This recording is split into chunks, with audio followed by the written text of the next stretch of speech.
Elite Facts presents 8 people who gloriously got revenge. 8.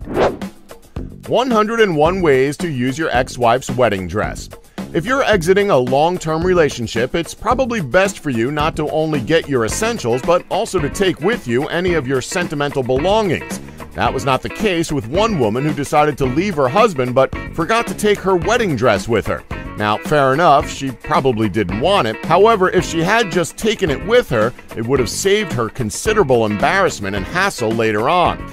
Imagine you've just been dumped by your wife of 12 years, and as you watch her pack everything she's ever owned and depart on her new life alone, you can't help but notice she left one thing behind: her wedding dress. After his ex-wife refused to take back the dress because she didn't want to keep it, the ex-husband now had a sparkling wedding dress on his hands. Now, most guys would probably just throw it away, but this guy decided that was not an option. So what did he do? He, with the help of his family and friends, created a list of over 101 different ways in which his ex-wife's wedding dress could still be used, ranging from dental floss to a picnic blanket and even as a makeshift slip and slide. The success of his blog and the pictures he took of the dress being used for various things were so good that he was able to turn the entire list into a book. So, while his now ex-wife may be way in the past, at least she left him with something that could be of use. 7. Karma against speeding police officers. Traffic tickets, the bane of any car owner's existence. But you know what's even worse than being pulled over and given a traffic ticket? Getting caught by a speed trap camera and getting a ticket sent to you retroactively through the mail. Think about that. The police have a camera and a computer doing their jobs for them now. Sure, it definitely makes their job a whole lot easier and is admittedly a lot more efficient. However, it must be the worst feeling if you get caught by one of those cameras and you were only going the smallest fraction over the speed limit. Well, one guy decided that he had had enough of that and decided to take matters into his own hands. After receiving a $90 speeding ticket earlier this year for cruising through what he called a speed trap, McCrary went to the Bluff City Police Department's website to reschedule his hearing. When he saw that the site's content had been replaced with a notice saying that the domain name was on the verge of expiring, he saw an opportunity. He waited a few weeks until the name had officially lapsed, and then he pounced. "I really thought for sure that the city would renew it," said McCrary, who lives in Gray, Tennessee. "I was surprised to find that it was still out there." He acquired the site and has used it since to post stories about speed cameras in an effort to get them taken down. He also features comments from other camera critics supportive of his new cause. The same BluffCountyPD.com site that hosted the police department's official website is now used against them to warn others about the dangers of speed cameras.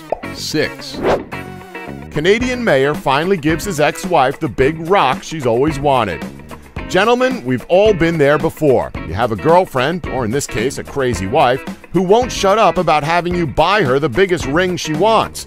No, your love and affection isn't good enough for her. She wants a big shiny rock that she can show off. Well, one ex-husband did just that to his ex-wife, who wouldn't stop harassing him. Danny Lariviere, the mayor of Saint Theodore de Acton, east of Montreal, dumped a 20-ton boulder on the front lawn of his ex-wife's house with the words "Happy Birthday, Issa, XX" spray painted across it. He said he spent a substantial amount of money during the divorce in order to share custody of their children, and added that his ex-wife had been harassing him. He joked that his ex-wife, Isabelle Prevost, had always wanted a big rock, quipping that "it's a gift, it's hers now." He said, "I did it in the middle of the night, it was a surprise." Ladies, be careful what you wish for next time, or maybe just clarify what you mean when you ask for a big rock. 5. Taking a man's manhood.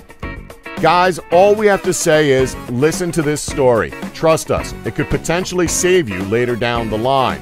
This story is pretty infamous. So infamous that all you'd have to say is the name Lorena Bobbitt, and it would have most men cringing in fear and covering their crotches.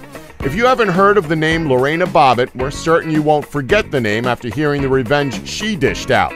You see, her ex-husband, John Wayne Bobbitt, was apparently a world-class jerk who sexually abused her, flaunted his infidelities, and forced her to have an abortion. And in her own words, quote, "He always have orgasm, and he doesn't wait for me to have orgasm. He's selfish." So yeah, he's pretty much a dick. Well, not so much anymore, as you'll soon find out. So how exactly did Lorena get her revenge on John? Well, she did the only logical thing. She cut off his privates. Yeah, you heard that correctly. She cut off his Johnson, so to speak. Then she drove away and threw it out the car window. Seems to us that's the harshest revenge you could possibly get. Harsh being a freaking understatement. 4. Don't steal from a hacker. Hackers have a pretty big impact on today's society. There have been so many stories of mass hacks revealing secret information from large conglomerates to simple account hacks on Facebook. Needless to say, hackers have a lot of power in what is now seen as a mostly digital world. So you can imagine stealing from a hacker wouldn't end well, right? Mark Baio is a computer software entrepreneur who's been a major computer whiz since elementary school. In 5th grade, he created an app that would help his fellow classmates manage homework, and he sold it on floppy disks for $5 each. So to make a long story short, Baio most definitely knows his way around a computer. So it probably was a pretty bad day for him when he found out that his laptop had been stolen. You'd think so, right? Well, it got a lot better and a lot more comical when Baio was able to hack into his stolen laptop's hard drive remotely and find an absolutely beautiful thing, an embarrassing video of the thief dancing. So what did Mark Baio do? He uploaded it to YouTube, of course, and immediately the thief came back and returned the laptop to campus police, begging Baio to remove the video. Yeah, no offense, buddy, but after what you did, we think you got off pretty lucky. Not to mention that the video currently stands at around 2 million views, and we doubt it's going to be taken down anytime soon. 3. Paying for divorce papers? No problem. Let's be honest, we all hate pennies, unless you're someone who literally collects pennies so you can cash them in for dollars. Then odds are you want to get rid of them as quickly as possible. Well, one woman found the perfect opportunity to do so. What did one ex-wife do when a judge ordered her to pay her former husband around $50 as part of the couple's divorce settlement? She did the most logical thing. She paid up in pennies. She also included rice and beans, which might be a cut to her ex-husband's heritage, otherwise we have no clue. And the cherry on top was a cutting goodbye letter she left for him that added insult to injury. Quote, "Andy, here's $47.12 in pennies. The other $3 paid for the containers that I used. Receipt is included if you want to return them. I hope you have a fab life, because I know mine's 20 times better without you in it. Thank you." Hey, in a way, it's a win-win. The husband gets paid and she doesn't have to deal with tubs of pennies anymore. 2.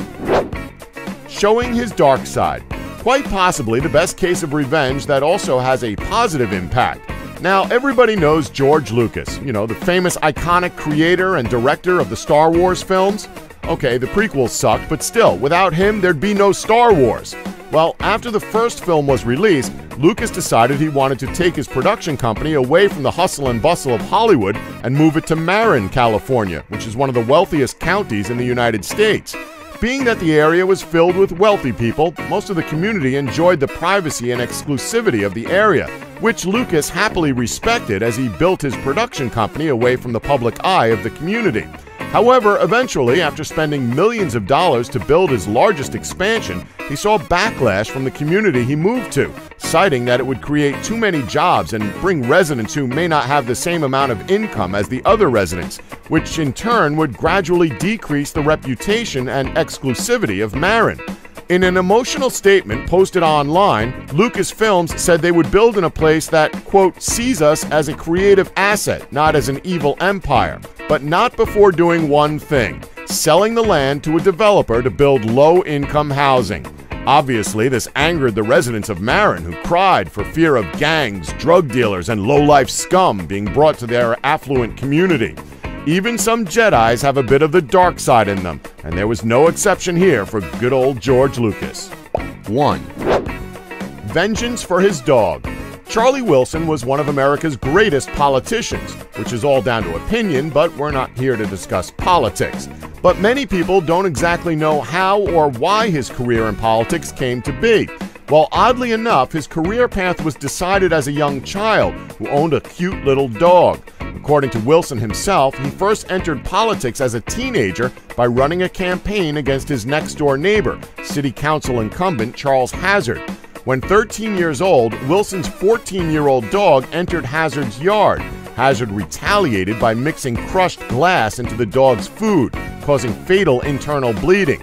Following this incident, Wilson obtained a driver's permit and drove 96 voters, primarily black citizens from poor neighborhoods, to the polls in his family's two-door Chevrolet. As patrons left the car, Wilson told each of them that he didn't want to influence their vote, but that the incumbent Hazard had purposefully killed his dog. After Hazard was defeated by a margin of just 16 votes, Wilson went to his house to tell him he shouldn't poison any more dogs. Wilson cited this as the day I fell in love with America. It's always good to see justice play out where it's well-deserved. Don't forget to like us and subscribe for more elite facts.